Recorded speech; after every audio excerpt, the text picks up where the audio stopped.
जय श्री कृष्णा।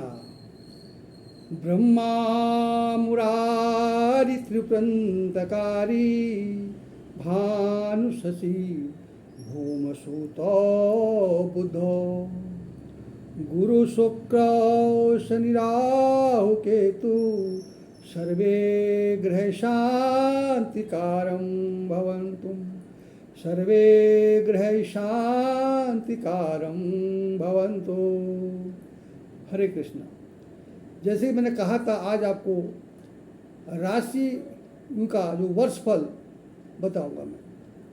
तो वर्ष बताने से पहले आपसे निवेदन है, इस चैनल को लाइक कीजिए, शेयर कीजिए और सब्सक्राइब कीजिए। कि हो सकता है राशि आपकी नहीं हो, आपके ही परिवार में आपके भाइयों की, रिश्तेदारों की, किसी न किसी की राशि हो, उससे प्रभावित हो, तो उसको अगर फायदा होगा तो आपका भी एक कल्याण हो जाएगा। जैसे कोई धर्म की रक्षा होती है ना, वैसे आपका कल्याण पुण्य हो जाएगा। कोई सत्संग करता है, कोई भागवत करता है पुण्य कमाने के लिए, कोई और कुछ करता है, लेकिन आप अगर इसको जन जन तक पहुंचाएंगे, ये भी आपका एक पुण्य में गिना जाएगा। इसलिए सुनने से पहले सर्वप्रथम चैनल को लाइक कीजिए, सब्सक्राइब कीजिए और शेयर कीजिए। आगे हम करते हैं वर्षफल की बात। आज सर्वप्रथम वर्षफल की में हम मेष राशि के बारे में आपको बताते हैं। मेष राशि का पूरा वर्षफल कैसा रहेगा। 29 मार्च से मेष राशि पे शनि की साढ़े सती का प्रवेश हुआ है और शनि और मंगल की उनकी युक्ति है और मंगल उनकी राशि में नीच का बनना है और शनि मंगल जो है षडाशक योग आपकी कुंडली में बना रहे हैं, शनि मंगल का योग। तो इसमें कोई शक नहीं कि पूरा वर्ष थोड़ा जीवन कष्टकारी रहेगा आपका। इनकम के सोर्स, आमदनी सोर्स कम रहेंगे, खर्चे बहुत ज़्यादा होंगे, तनाव रहेगा, मानसिक तनाव रहेगा और स्वास्थ्य भी खराब होने का पूरी संभावना है। कुछ आपको फायदा अक्टूबर के बाद स्थितियाँ थोड़ा सा सही रहेंगी। जुलाई अगस्त का महीना यहाँ तक कि लगभग सितंबर तक का आपके लिए थोड़ा कष्टकारी है।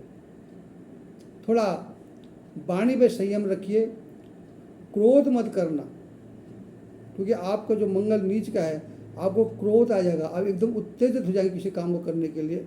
जल्दीबाजी में कोई काम नहीं करना, कोई भी फैसला शांतिपूर्वक अपने बड़ों से, अपने गुरु से शिक्षा लेकर, उनसे मशवरा करके तब आप उसको करना। अगस्त तक आपका वाहन अगर आप खरीदना है तो वाहन खरीदने के योग नहीं है, न भवन मकान खरीदने के योग हैं। बिक्री भी नहीं होगी, बिक तो जाएगा पर आपको फायदा नहीं होगा, आपको नुकसान हो जाएगा। सितंबर का महीना और अक्टूबर का महीना आपका वाहन क्रय विक्रय, भवन क्रय विक्रय के लिए अति शुभ है। अक्टूबर और नवंबर के महीने में विशेषकर आपने अपने स्वास्थ्य का विशेष ध्यान रखना है। इसमें आपका स्वास्थ्य बिगड़ सकता है, बीपी बढ़ सकता है, कुछ भी प्रॉब्लम होती है। शनि की साढ़े सती है, दुर्घटना योग हो सकता है, चोट पटक लग सकती है, एक्सीडेंट का योग बन रहा है और कुछ आपको बीमारी के योग बन रहे हैं अक्टूबर से दिसंबर तक। उसके बाद फिर थोड़ा सा आपका शुभ कार्य हो। इसलिए आपको एक तो वाणी में संयम रखना है, क्रोध नहीं करना, कोई भी फैसला अपने बड़ों से राय लेके शांतिपूर्वक ठंडे दिमाग से ठंडा पानी पी करके करना है। तथा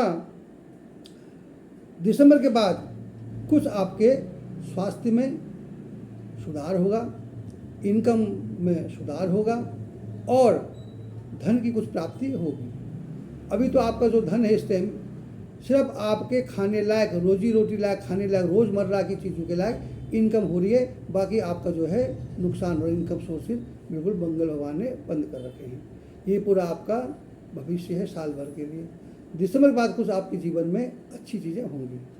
उसके लिए आपको क्या करना है उपाय, हनुमान जी की पूजा करनी है आपको। मंगलवार का कम से कम 21 व्रत मंगलवार के लेने हैं।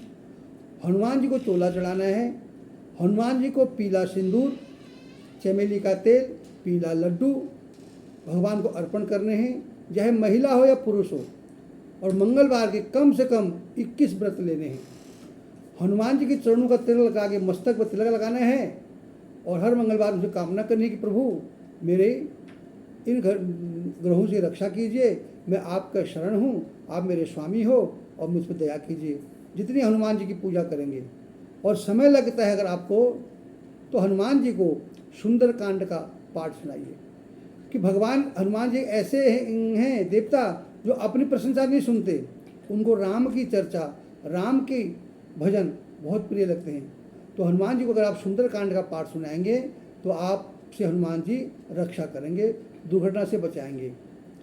कुछ समय का आपको लगता है तो शनिवार के दिन में थोड़ा सा तेल में अपनी परछाई देख करके पीपल के पेड़ के पास या शनि मंदिर में उसका दिया जलाएं। वैसे तो हनुमान जी आपके साथी हैं तो शनि तो उनके बस में है। दूसरा, आपके बच्चों में अगर पढ़ाई में कोई दिक्कत हो रही है, बच्चों की शिक्षा में कोई अभाव है, खूब मेहनत करते हैं, बच्चे पढ़ नहीं पा रहे हैं, या आप खुद शिक्षा के क्षेत्र में आप उन्नति नहीं कर पा रहे हैं, तो अपने पुस्तक के स्थान पर या पुस्तक के अंदर एक मोर पंख रखिए और पुस्तकालय जहाँ आपकी किताबें रहती हैं उस स्थान पर एक भगवान कृष्ण की बांसुरी रखिए। बहुत सुंदर रहेगा, पढ़ाई में उन्नति रहेगी, कहीं भी अवरोध नहीं आएंगे। विवाह योग्य अगर विवाह में अड़चन आ रही हैं, अगर शनि की शनि में विवाह तो कमी दुर्घटना का योग ज़्यादा बनना है, तो हनुमान जी की पूजा करना, चाहे वो महिलाएं हैं, स्त्री हैं या पुरुष हैं। हनुमान जी एक बार आपके ऐसे आराध्य देवता हैं जो सारे संकटों से आपको दूर कर देंगे। दिसंबर के बाद आपके साथ कुछ शुभ अच्छा होगा, दिसंबर से मार्च तक के बीच में, अगले 26 तक फिर कुछ आपके साथ अच्छा होगा। धन की प्राप्ति होगी, स्वास्थ्य में सुधार होगा, आमदनी बढ़ेगी और जहाँ भी हो आपका पूर्ण रहेगा। थोड़ा अपना क्रोध में काबू रखिए, वाणी में काबू रखिए, आपका दिन शुभ हो, मंगलमय हो। शेष हम करेंगे कल वृषभ राशि की बात। दूसरा, अगर आपने अपने बारे में कुछ पूछना हो तो कमेंट बॉक्स में अपना डेट, टाइम और स्थान लिख करके अपना 1 या 2% लिखिए, जिसको आप निःशुल्क आपको उसका उपाय बताऊंगा। शेष कुछ पूछना है आपको तो उसमें लिखिए कमेंट बॉक्स में आप क्या क्या पूछना चाहते हैं। प्रत्येक प्रश्न का मैं 50 रुपये आपको फीस देनी पड़ेगी। आपकी पूरी कुंडली का लेखा बताएंगे, आपको क्यों तरक्की नहीं मिल पा रही है, पढ़ाई में क्या दिक्कत है, संतान में क्या दिक्कत है, विवाह दाम्पत्य जीवन में क्या दिक्कत है, बीमारी योग क्या है, किस तरह से हैं, व्यवसाय में क्या हुआ है, उन्नति है, इनकम क्यों नहीं हो रही है, जो भी आपके जीवन में बाधाएं हैं उनको हम दुरुस्त करेंगे। आप कमेंट बॉक्स में अपना डेट, टाइम और जन्म स्थान लिख करके 2% में फ्री बताऊंगा, आपको निःशुल्क बताऊंगा। उसका अगर कोई आपने पूछना हो तो उसका फिर 50 रुपये प्रति प्रश्न आपसे शुल्क लिया जाएगा। और आगे हम आज इतना ही, शेष कल वृषभ राशि की बात करेंगे। आपका दिन मंगलमय हो, इसको जहाँ तक पहुँचा सकते हो, इसको जन जन तक उद्धार के लिए आपका धर्म का कार्य है। और इतिश्री हरे कृष्णा, आपका दिन मंगलमय हो। कल हम करेंगे बात वृषभ राशि की। इतिश्री।